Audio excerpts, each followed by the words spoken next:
বাহরাইনে মাদক কাণ্ডে ৩ নারীসহ ৭ প্রবাসী আটক। রমজানের আগে মক্কা মদিনায় বিশেষ অভিযান জোরদার। কুয়েতে প্রবাসী শ্রমিকদের আবাসিক এলাকা তৈরি এবং ওমানে ভারী বৃষ্টিপাতে নিরাপত্তা সতর্কতার খবর নিয়ে সাজানো হয়েছে আজকের মধ্যপ্রাচ্যের নিউজ আপডেট। সাথে আছি আমি পৃথ্বী বিশ্বাস। চলে যাচ্ছি বিস্তারিত খবরে। বাহরাইনে মাদক কারবারির অভিযোগে ৭ প্রবাসীকে আটক করেছে দেশটির পুলিশ। এদের মধ্যে ৩ জন নারীও রয়েছে। অভিযুক্তরা দেশটির বিভিন্ন জায়গায় মাদক সরবরাহ এবং চালান করছিল বলে পুলিশ নিশ্চিত করেছে। এদের সবাই এশিয়ান নাগরিক হলেও তারা কোন দেশের মানুষ সে বিষয়ে কোনো তথ্য জানায়নি পুলিশ। নিউজ অব বাহরাইনের খবরে আরও বলা হয়েছে, তাদের দেহ তল্লাশি করে প্রায় ১০ কিলোগ্রাম নিষিদ্ধ ঔষধ পাওয়া গেছে, যার বাজার মূল্য ১,৬০,০০০ বাহরাইনি দিনারেরও বেশি। গ্রেফতারকৃতদের বিরুদ্ধে আইনি ব্যবস্থা নেওয়া শুরু হয়েছে এবং মামলাটি যথাযথ কর্তৃপক্ষের কাছে প্রক্রিয়ার জন্য পাঠানো হয়েছে।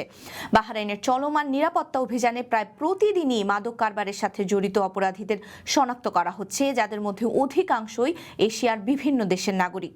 বাহরাইনের মাদক সম্পর্কিত আইন অত্যন্ত কঠোর এবং অধিকাংশ ক্ষেত্রেই সাজার মেয়াদ শেষ হলে ব্যক্তিকে নিজ দেশে ডিপোর্ট করা হয়ে থাকে। এই সময় সকল বাংলাদেশি প্রবাসীদের যে কোনো ধরনের মাদকের সংস্পর্শ এড়িয়ে চলা একান্ত জরুরি। রমজান শুরুর আগে মক্কা ও মদিনায় দোকান এবং শপিং মলে অভিযান জোরদার করেছে দেশটির বাণিজ্য মন্ত্রণালয়। পহেলা রজব থেকে ৫ শাবানের মধ্যে বড় এই দুইটি পবিত্র শহরে ১৭,৫০০ অভিযান ইতোমধ্যেই পরিচালনা করেছে পরিদর্শক দল। সৌদি গেজেটের খবরে বলা হয়েছে, এসব অভিযান হয়েছে মক্কা মদিনার central market, hyper market, central হারাম এলাকা, খুচরা দোকানপাট, গোল্ড ও জুয়েলারি দোকান, গ্যাস স্টেশনে এবং যেসব এলাকায় হাজিরা ইরহাম বাঁধেন।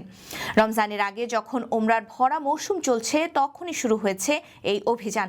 সৌদির বাণিজ্য মন্ত্রণালয় জানিয়েছে, ভোক্তার সুরক্ষা বিধি, খাদ্যপণ্যের মান নিশ্চিত ও পণ্যের পর্যাপ্ত সরবরাহ এবং প্রাপ্যতা যথাযথ আছে কিনা তা অভিযানে খতিয়ে দেখা হচ্ছে। অভিযানের এই সময়টায় মক্কা ও মদিনায় থাকা প্রবাসী ব্যবসায়ীদের সতর্ক থাকা প্রয়োজন। কুয়েতের আহমাদি গভর্নরেটে আল সাদাদিয়া অঞ্চলে প্রবাসী শ্রমিকদের জন্য নতুন একটি আবাসন প্রকল্প তৈরির ঘোষণা দিয়েছে মিউনিসিপ্যালিটি। এই হাউজিং স্কিমের ৩টি প্রকল্পের আওতায় আবাসন ইউনিটগুলো পরিকল্পিতভাবে তৈরি করা হবে, যাতে প্রবাসী শ্রমিকদের সুবিধামতো ভাড়া বা অন্যান্য আবাসনের সুযোগ দেওয়া হবে। এর ফলে তারা নিজের পরিবার এবং কর্মজীবনে স্থিতিশীলতা ফিরে পাবেন।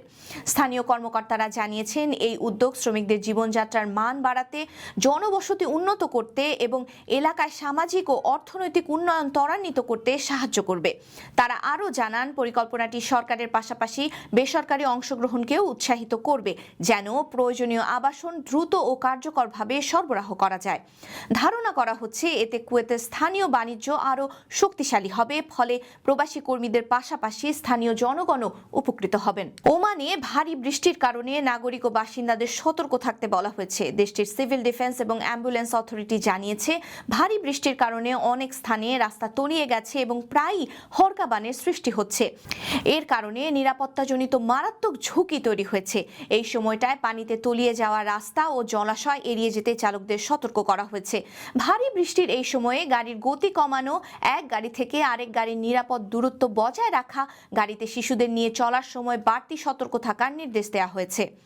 এই ছিল আজকের মধ্যপ্রাচ্যের নিউজ আপডেট। আল্লাহ হাফেজ।